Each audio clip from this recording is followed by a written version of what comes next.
vai entrar em vigor no final desta semana.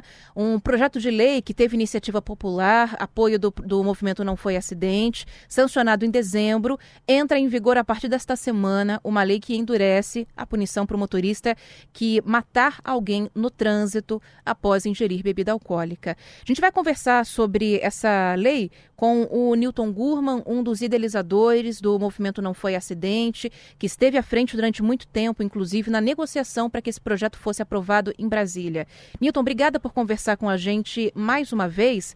Eu queria começar falando sobre as principais mudanças que essa lei vai trazer a partir do final desta semana. Quem se envolver em uma batida, em um crime de trânsito envolvendo álcool, estará sujeito a quê? Na verdade, a principal alteração nessa lei é que o motorista que matar ou mutilar e ferir gravemente alguém e tiver consumido bebida alcoólica ou outras drogas lícitas ou ilícitas, ele vai cumprir em regime fechado uma pena de 5 a 8 anos. Antigamente, essa pena era de 2 a 4 anos, né, e poderia ser substituída por serviço comunitário ou pagamento de cestas básicas. Então, a principal diferença é essa, e no momento em que o assassino, o motorista, for levado à delegacia, o delegado já pode de imediato decretar a prisão preventiva dele, pois a pena que ele estará sujeito é em regime fechado acima de 5 anos. Além disso, também foi adicionado ao nosso projeto que, em caso que o motorista esteja em racha, a pena então passará a ser de 5 a 10 anos, né?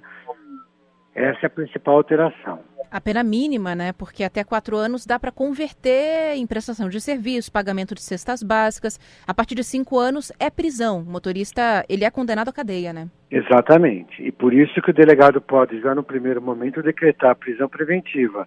Aí ele vai ter que passar por uma audiência de custódia, né? Uhum. E na audiência de custódia, provavelmente o juiz já vai determinar que até o final do processo ele não possa judicialmente dirigir, não possa frequentar bar que venda bebida para consumo imediato, tem que estar a partir das 21 ou 22 horas em casa, se apresentar com frequência ao fórum, quer dizer, ele já sai da audiência de custódia com alguma restrição de direito. Bom, a questão da fiança, né, é uma coisa que costuma deixar as pessoas envolvidas nesse tipo de situação muito revoltadas, né, porque muitas vezes a gente vê que o motorista comete esse crime, mata alguém, estava comprovadamente embriagado, vai para a delegacia, fica 1, 2 dias lá e sai, antes mesmo de haver uma audiência de custódia. Essa lei altera isso também? A definição da fiança fica a cargo de quem está na delegacia só depois de uma audiência de custódia? Isso muda? Isso na verdade, é do nosso Código Penal, né? Quer dizer, a pessoa tem o direito de responder ao processo em liberdade e, às vezes, pagando fiança, às vezes até o juiz isenta a pessoa de pagar a fiança. Então, isso continua da mesma maneira, mas no primeiro momento, como o delegado pode decretar a prisão preventiva, ele só vai sair depois de uma audiência de custódia, onde o próprio juiz que vai determinar que fiança seria essa, né, e com quais restrições de direito ele vai poder aguardar o trâmite do processo até o julgamento final. Agora, Newton, qual que é a principal expectativa do movimento agora que essa lei foi aprovada? Na verdade, a ideia do movimento é poupar vidas, né? E a gente acredita que, tirando essa sensação que erroneamente a sociedade tem de impunidade, isso vai acontecer. As pessoas vão começar a ver que quem mata porque bebe e dirige ou fere gravemente vai ter uma punição e uma punição exemplar.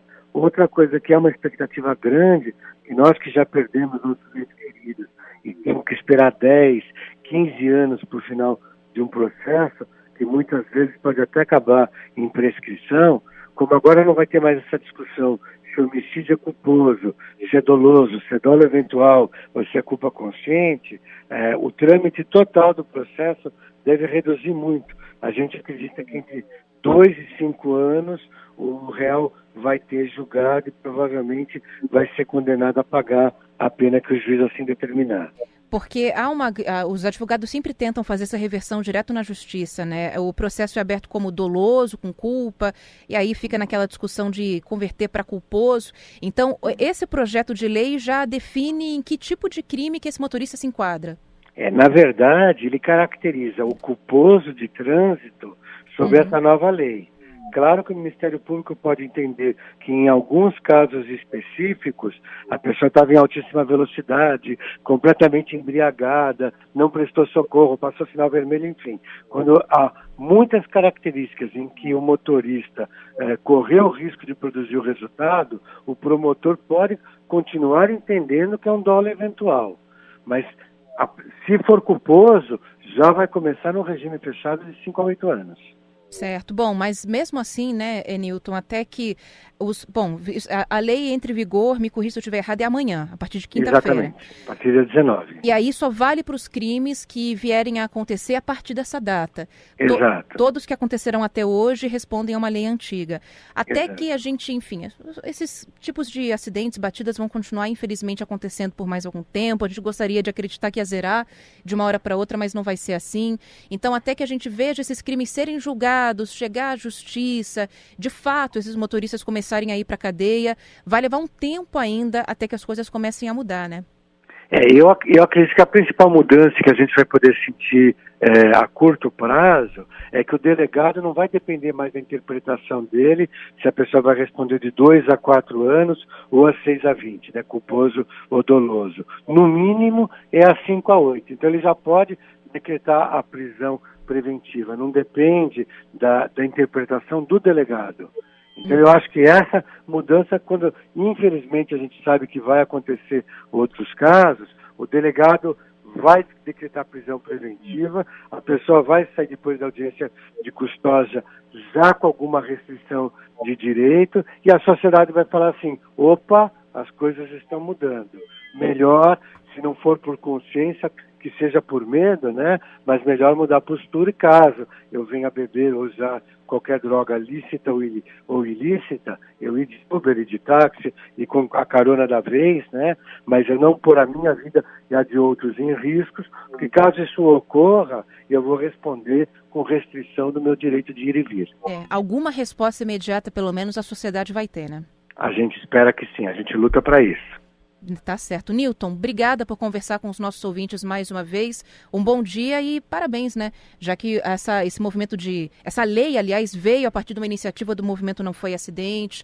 A gente até falou aqui no ar na época sobre as assinaturas que estavam sendo recolhidas. Foi uma briga grande em Brasília, em meio a tanta coisa acontecendo para que o projeto fosse votado. A gente espera que realmente, a partir de agora, a gente veja algo mudar. Obrigado. É importante a sociedade também entender que quando ela quer mudar a lei, quando ela quer mudar a legislação, ela pode. Nós colhemos 1.300.000 assinaturas, 5 anos de luta, mas está aí o resultado, a lei entra em vigor amanhã. Newton, obrigada. Você também, obrigado. Só lembrando, Newton Gurman é um dos idealizadores e hoje a pessoa que encabeça o movimento Não Foi Acidente, conversando com a gente aqui na Rádio Trânsito, Caçula de Pneus.